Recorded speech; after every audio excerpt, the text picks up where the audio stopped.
Good morning, my dear students. I hope you all are very fine and safe at your homes. So, today in our Hindi session, we will continue with our rest of the matra. जो हमारे बाकी के जो मात्राएं रह गई हैं हम वो अब वन बाय वन ख़त्म करेंगे, ठीक है। तो आज सबसे पहले जो मात्रा हम लेंगे वो लेंगे री या रू, ठीक है। ये जो मात्रा है इसको री भी हम लोग बोल सकते हैं और रू की मात्रा भी बोल सकते हैं, दोनों ही प्रोनाउंसिएशन करेक्ट है, ओके। लास्ट सेशन में हमने छोटी ऊ और बड़ी ऊ की मात्रा से बनने वाले शब्द देखे थे।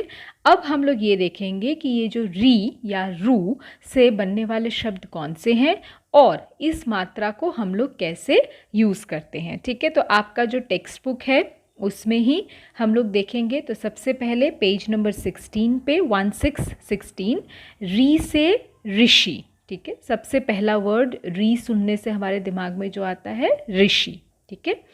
सो री की मात्रा कैसे लगाते हैं, तो आप देखो उल्टा हाफ सर्ग, उल्टा सी हम लोग बोल सकते हैं, उल्टा सी। यहाँ पे री की मात्रा आपको लिख के भी दिया गया है। री की मात्रा हम कैसे लगाते हैं, तो उल्टा सी। तो कैसे, देखिए यहाँ पे वर्ड्स दिए हैं ग प्लस री की मात्रा प्लस ह गृह, ओके। म प्लस री की मात्रा प्लस ग मृग, क प्लस री की मात्रा प्लस श प्लस क कृषक, ओके।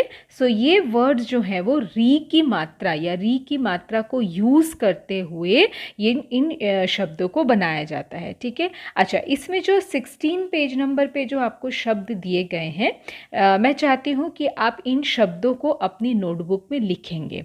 तो कैसे लिखेंगे आप, जैसे देखिए ऊपर जो ग प्लस री इक्वल टू ग्री लिखा है ना, ये जैसे यहाँ पे जो पिक्चर्स दिए गए हैं, पहले मैं ये बता दूँ, इसमें जो पिक्चर्स दिए गए हैं वो पिक्चर्स आपको ना तो ड्रॉ करने की ज़रूरत है और ना ही आपको पेस्ट करने की ज़रूरत है।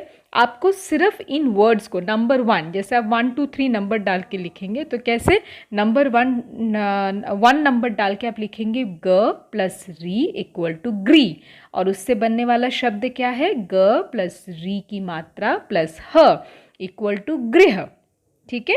ऐसे इस तरीके से, तो ये नंबर 1 वर्ड हुआ। फिर सेकेंड नंबर पे आप लिखेंगे म प्लस री की मात्रा इक्वल टू मृ हुआ, ओके। अभी इससे बनने वाला शब्द म प्लस री की मात्रा प्लस ग इक्वल टू मृग। मैं जैसे पढ़ रही हूँ ना, आप जब लिखेंगे उस वक्त भी आपको इसी तरीके से पढ़ते हुए लिखना है। कैसे, मैं फिर से बता रही हूँ। थर्ड वाला अभी वर्ड देखेंगे हम, क प्लस री की मात्रा इक्वल टू क्री। फिर आप उसके साथ ही लिखेंगे क प्लस री की मात्रा प्लस श प्लस क इक्वल टू कृषक, ठीक है। तो जब आप लिख रहे हैं उस वक्त भी आप इसी तरीके से पढ़ते हुए, इस तरीके से इसको आप प्रोनाउंस करते हुए ही लिखेंगे, ओके। तभी आपको ये प्रोनाउंसिएशन आएगा और समझ में आएगा कि वर्ड्स को कैसे प्रोनाउंस करना है, ओके। चलिए नेक्स्ट है द प्लस री की मात्रा इक्वल टू द्री। द प्लस री की मात्रा प्लस आधा श प्लस य दृश्य, ओके। प प्लस री की मात्रा इक्वल टू, यहाँ पे मिस्टेक हुई है, प्रिंटिंग मिस्टेक है, प्री आना चाहिए, उसकी जगह पे मृ लिख दिया है, म लिख दिया है प की जगह पे। तो ये जब आप लिखो आपकी टेक्स्ट बुक में भी इसको आप करेक्शन कर लेना, यहाँ पे प आएगा, ये प्रिंटिंग मिस्टेक है, ठीक है। सो इससे बनने वाला शब्द प प्लस री की मात्रा प्लस आधा श प्लस ठ इक्वल टू पृष्ठ। व प्लस री की मात्रा इक्वल टू व्री। व प्लस री की मात्रा प्लस त आधा त प्लस त इक्वल टू वृत्त, ओके। अच्छा, उसके बाद है व प्लस री की मात्रा व्री। अब इससे बनने वाला शब्द व प्लस री की मात्रा प्लस श प्लस भ वृषभ। म प्लस री की मात्रा क्या बनेगा, मृ। अ प्लस म प्लस री की मात्रा प्लस त अमृत, ठीक है। अच्छा, यहाँ पे कुछ शब्द ऐसे हैं जो शायद आपने कभी सुने नहीं हैं या आपको जिनके मीनिंग्स नहीं पता है। तो आज हमारा जो गूगल मीट होगा उसमें मैं इन सब के मीनिंग्स आपको एक्सप्लेन करूँगी। मैं अपने इस वीडियो में मीनिंग किसी का नहीं बता रही हूँ, लेकिन जब हमारी गूगल मीट होगी तो उसमें मैं ये जो सारे शब्द हैं और इसके बाद भी जो भी शब्द मैं पढ़ाऊँगी आपको, री की मात्रा से बनने वाले शब्द, उन सब के मीनिंग्स मैं आज गूगल मीट में आपको बताऊँगी, ठीक है।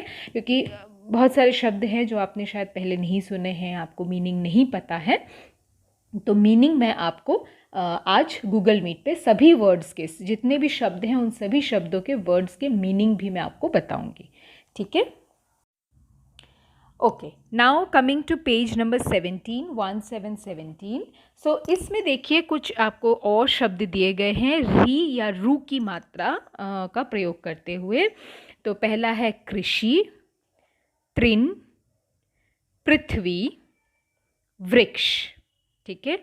फिर से मैं रिपीट करती हूँ, कृषि, तृण, पृथ्वी, वृक्ष। ये सारे शब्द इस पेज पे जितने भी शब्द आपको दिख रहे हैं वो आपको टेक्स्ट बुक में भी लिखना है और नोटबुक में भी लिखना है। जैसे आप हर बार लिखते हो ना, ठीक वैसे, तो वैसे ही आपको पहले टेक्स्ट बुक में लिखना है और उसके बाद इन्हीं शब्दों को अगेन 1 2 3 4 नंबर डाल के आपको नोटबुक में भी लिखना है, 1 टाइम ओनली। 2 टाइम्स लिखने की ज़रूरत नहीं है, ओनली 1 टाइम, ठीक है। चलिए, फिर आता है देखो और लिखो, सी एंड राइट। ऋतु, कृपा, मात्र, घृत, ऋचा, वृथा, पितृ, घृणा। वंस अगेन, ऋतु, कृपा, मात्र, घृत, ऋचा, वृथा, पितृ, घृणा, ठीक है। ये शब्द आप टेक्स्ट बुक में पहले 1 टाइम लिखेंगे, यहाँ पे स्पेस दी गई है, उसके बाद आप अपनी नोटबुक में भी इसको 1 टाइम लिखेंगे। फिर है पढ़ो और लिखो, रीड एंड राइट। तो इसमें कौन कौन से शब्द हैं?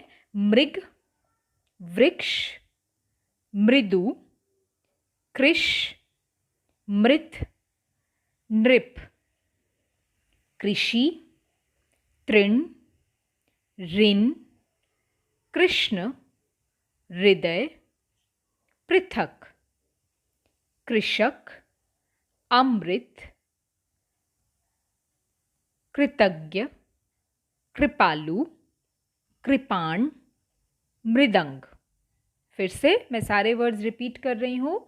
मृग, वृक्ष, मृदु, कृष, मृत, नृप, कृषि, तृण, ऋण, कृष्ण, हृदय, पृथक, कृषक, अमृत, कृतज्ञ, कृपालु, कृपाण, मृदंग।